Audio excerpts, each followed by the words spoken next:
Hi, I'm Sandra, and the topic that I got assigned is schizophrenia.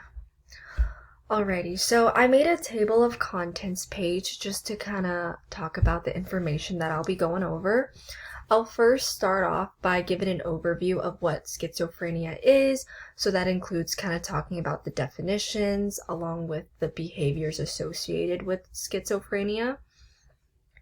And then I'll go on to mention the symptoms of schizophrenia along with the causes, and then talk about the therapies that are used for it, and then just end with talking about the myths and misconceptions of schizophrenia. Alrighty, so I'll talk about what is schizophrenia. Kind of a basic definition would be that it's a psychological disorder and it's characterized by highly disordered thought processes.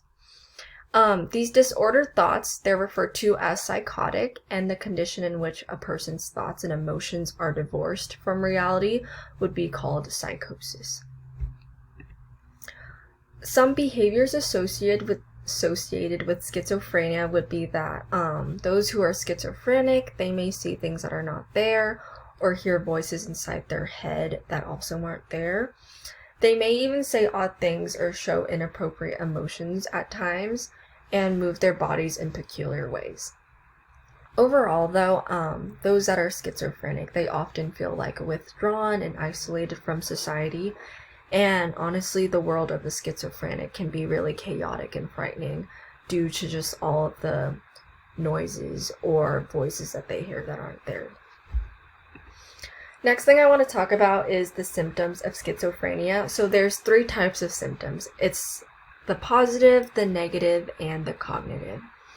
And I'll just give a brief overview of them.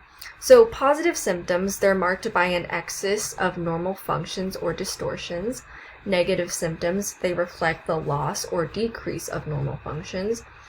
And then cognitive symptoms can include things like the difficulty in being able to maintain attention, or problems with holding information in their memory, the difficulty in the ability to self-reflect, the inability to interpret information or just make decisions. We'll talk about the positive symptoms first. So they are positive because, I think I said earlier, but they reflect something that's being added above the normal behavior. So first one's going to be hallucinations, and it's going to be visual or auditory hallucinations. So visual is going to be seeing things that are not there, and then auditory is hearing voices or whispers or even sounds that aren't there. Next is going to be the delusions, and these can be defined as the false, the unusual, and sometimes irregular beliefs that they may have that aren't really backed up with much evidence. And to us, these delusions may appear like illogical, but to the brain of a schizophrenic, it could appear very real to them. The next factor under positive symptoms, it's going to be thought disorders. So these are going to be the unusual and sometimes bizarre thought process that they may have. And these thoughts may be disorganized or even confusing, and this could even cause what they talk about or what they write about to not really make that much sense. And then referential thinking is also mentioned under thought disorders, and this just refers to a schizophrenic maybe giving meaning or personal meaning to an event that's completely random. Last thing is going to be the disorder of movements, and these are defined as the unusual mannerisms or body movements or even facial expressions that they may show. And so it's seen that if these disordered movements repeat over and over for a long period of time, it could result in extreme cases, they may become catatonic. And catatonia, it's defined as a state of immobility or unresponsiveness, and this can last over periods of time too. Next thing I want to talk about is the negative symptoms. So these reflect the loss or decrease of normal functions. And so these negative symptoms can include things like being socially withdrawn, behavioral deficits and the apparent lack of emotions, which kind of just mean like they may be socially isolated or may behave in ways that they shouldn't in certain situations.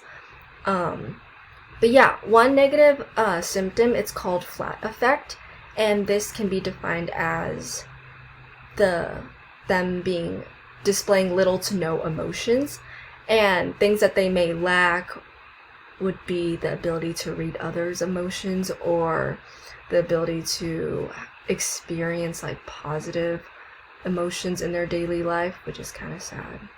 And then they may even show like deficiency in being able to plan or initiate or even engage in goal-directed behaviors. And then I added the last bullet point at the end just to talk about how it's reported that those that are schizophrenic, they may experience more negative emotions and less positive emotions in their everyday life. And then last symptom, is it last? Yes, last symptom is going to be cognitive symptoms. And so I think I mentioned this earlier as well. It's going to be the difficulty in being able to sustain attention, or problems with holding information in your memory, or the deficits in, being able to self-reflect or interpret information, make decisions.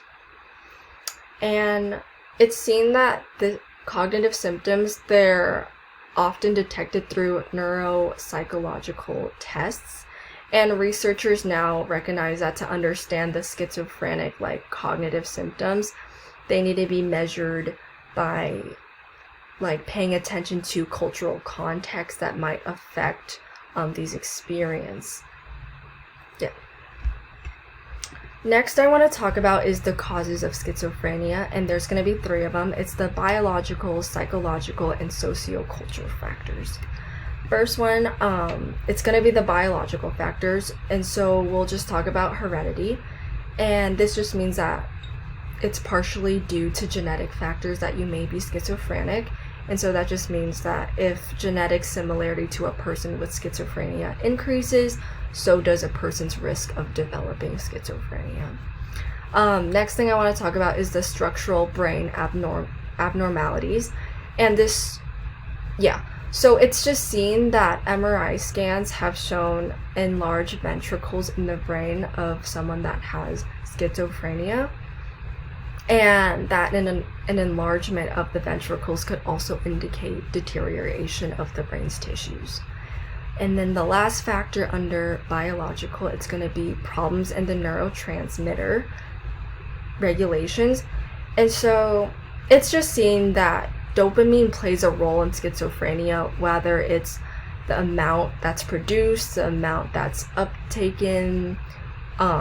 It's just seen that dopamine plays a large role in schizophrenia.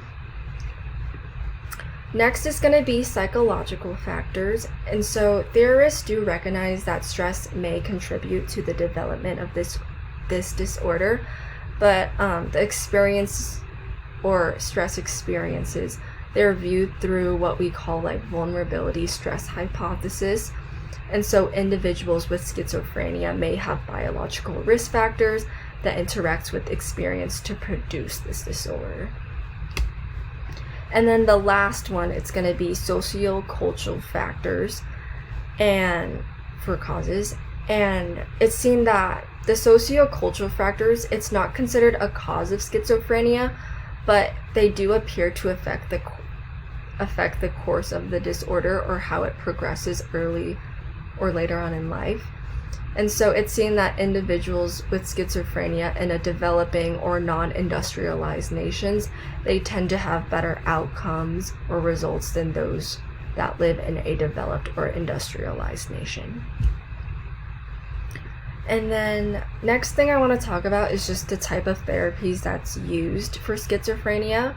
So antipsychotic drugs, these are powerful drugs that decrease agitated behaviors, reduce tensions, decrease hallucinations that they may have, and they can also improve like social behavior and give you better like sleeping patterns.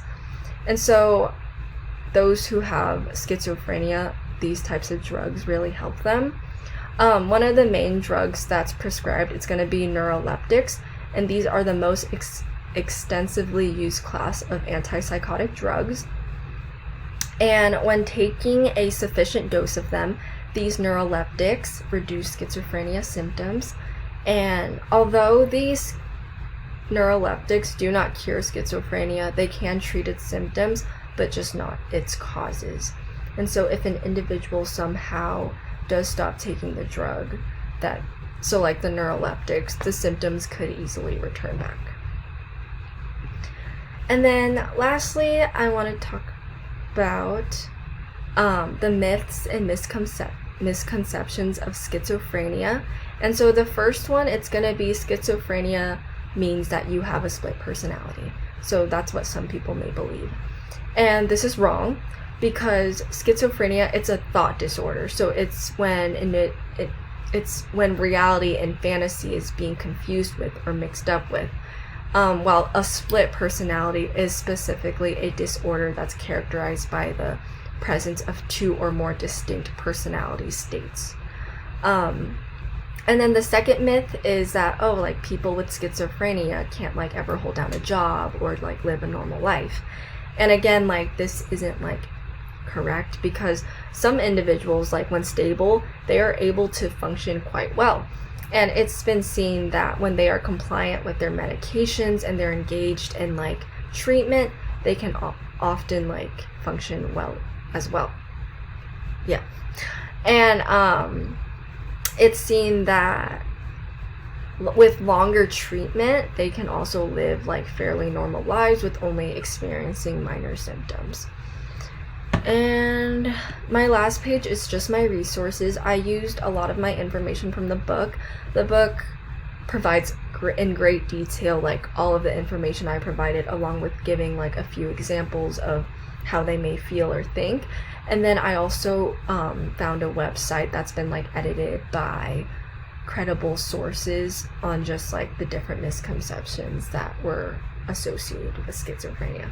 But yeah, I really hope you guys like my presentation. It was really interesting to learn about schizophrenia, and this is honestly my 8th time recording this, so I hope I did okay, and if I didn't, I apologize. Thank you guys.